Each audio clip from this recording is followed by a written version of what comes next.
대학교 4학년 11월이 돼서야 A의 취직이 겨우 확정되었다. 자기 말로는 작은 회사라고 하지만 어쨌거나 취직은 확정되었으니 축하할 일이었다. 그리고 친구들의 진로가 모두 정해진 것을 기념해 1월에는 다 같이 여행을 가자는 이야기가 나오게 되었다. 처음 제안을 한 것은 A였다. 렌터카를 빌려서 도쿄에서 출발한 뒤 동해안을 따라 북쪽으로 올라가 아오모리까지 가보자는 것이었다. 운전면허를 가지고 있는 나와 C가 교대로 운전을 하는 대신에 A와 B, D가 자동차 렌트비와 기름값을 대기로 했다. 나까지 모두 5명이 떠나는 여행이었다. 우리 5명은 대학교 동아리에서 만난 사이였다. 나와 C는 같은 과에다 같은 수업을 듣고 있었지만 A와 B, D는 다른 과였다. 그런데 여행을 떠나기 2주 전 기묘한 사건이 일어났다. 슬슬 숙소 예약이나 여행 세부 계획이 다 짜여져 갈 무렵이었다. 갑자기 B와 모든 연락이 끊어져 버린 것이다. 전화를 해도 받지를 않고 집에 찾아가 봐도 B는 없었다. B와 사이가 좋았던 다른 친구들에게도 수소문해봤지만 B의 행방을 아는 사람은 아무도 없었다. 그리고 여행 출발 5일 전 우리는 마지막으로 협의를 하기 위해 모였다. 여전히 B와는 연락이 닿지 않은 채였다. 그런데 그뿐 아니라 A와 D의 낌새도 어딘지 모르게 이상했다. 일단 협의를 한 끝에 우리는 여행 출발 3일 전까지 B와 연락이 닿지 않으면 여행을 취소하기로 했다. 나 개인적으로도 B가 없으면 여행을 하는 의미가 없지 않냐는 생각을 하고 있었고 무엇보다도 B가 걱정되기에 연락이 되지 않으면 여행을 취소하자는 의견에는 찬성이었다. 하지만 A와 D가 이상하다 싶을 만큼 여행을 취소해야 해. 안 된다고 하고 강하게 말했던 것이 마음에 걸렸다.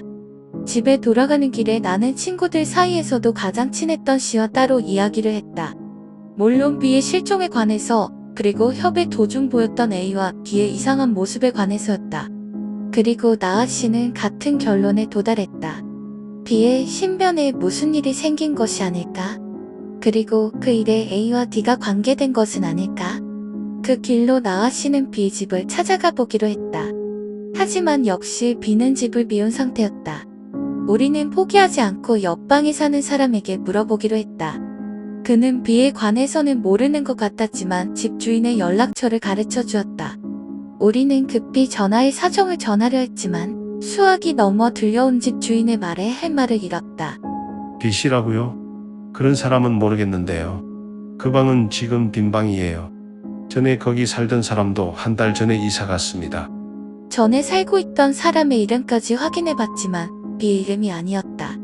뭔가 이상하다는 것을 느낀 나와 C는 A와 D에게는 이 일을 알리지 않기로 했다. 그리고 출발 3일 전이 다가왔다. 결국 B와 연락이 되지 않았기에 나는 예약했던 숙소에 전화를 걸어 예약을 취소하기로 했다. 3일 전에 취소하는 것 자체가 그쪽 입장에서는 기분 나쁜 일일 테니 일찍이라도 전화하는 게 예다 싶어 아침 일찍 전화를 했다. 하지만 우리가 묵을 예정이었던 3곳의 숙소는 모두 예약이 취소된 상태였다. 당황한 내가 사정을 묻자 일주일 전에 B라고 자칭하는 남자가 취소 신청을 했다는 것이었다. 순간 머릿속에서 그 사람은 결코 B가 아닐 거라는 생각이 들었다. 직감적으로 A나 D 둘 중 하나일 것이라는 생각이 들었던 것이다. 나는 만약에 사태를 대비해 전화를 받은 여관 사람에게 내가 전화를 했던 것은 비밀로 해달라고 부탁을 하고 전화를 끊었다.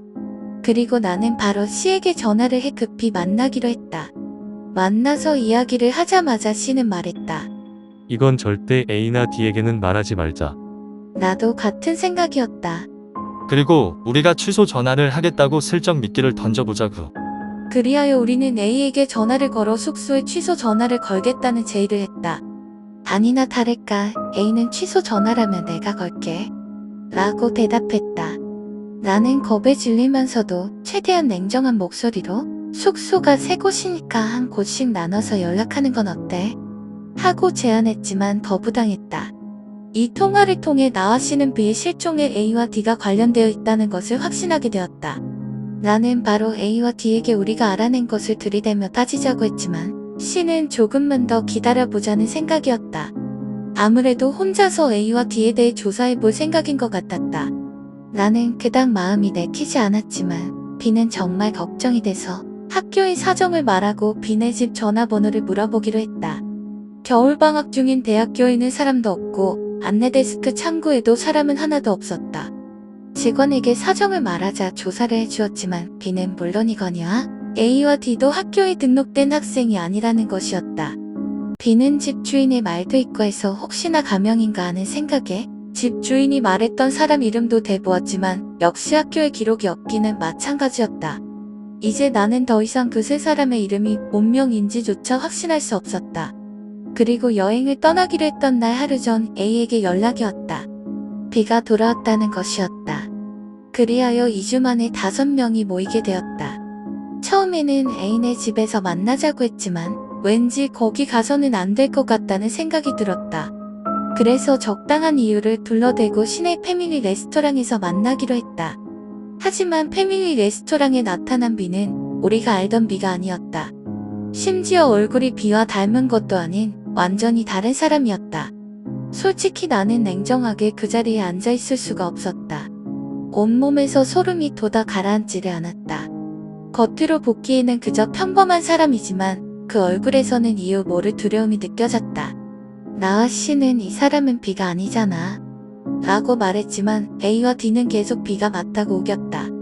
그 사이 B라고 자칭하는 사람은 나아 씨를 번갈아 가며 계속 보고 있었다. 그리고는 묻지도 않았는데 자신이 사라졌던 이유에 관해 설명하기 시작했다. 그의 말에 따르면 오늘까지 숙소를 제공하는 아르바이트를 하고 있었다는 것이다. 그리고 그곳에서 아르바이트 기간 중에는 외부와 연락을 차단했다고 말했다. 사전에 자세한 설명을 듣지 않았기에 그대로 연락도 못하고 아르바이트나 했다는 것이다. 그리고 B는 말했다. 내일 여행은 가는 거지? 그 순간 B의 얼굴이 한층 더 무섭게 보였다. 마치 설명이라도 하는 양 A가 말했다. 실은 숙소 예약을 취소하지 않았거든. 그러니까 여행은 내일 바로 출발할 수 있어. 아무래도 이미 숙소 예약이 취소된 것을 우리가 알고 있다는 건 아직 모르는 듯 했다.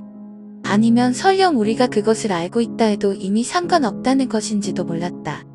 나는 완전히 혼란에 빠져 있었다. 3일 전에 여행은 취소하기로 했었잖아. 그래서 나랑 이 녀석은 다른 약속을 잡아버렸다고. 라고 씨가 말했다. 하지만 그들은 끈질기게 여행을 가자고 졸라대서 거절하는데 시간이 한참 걸렸다.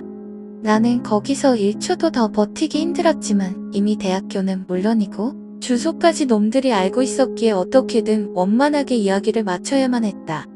다행히 씨 덕분에 나도 겨우 냉정을 되찾을 수 있었고 그날은 겨우겨우 이야기를 마치고 헤어질 수 있었다. 그들과 헤어진 후 나아 씨는 그들의 뒤를 밟았다. 그러자 그 세 사람은 10분 정도 걷다가 어느 주차장에 들어갔다.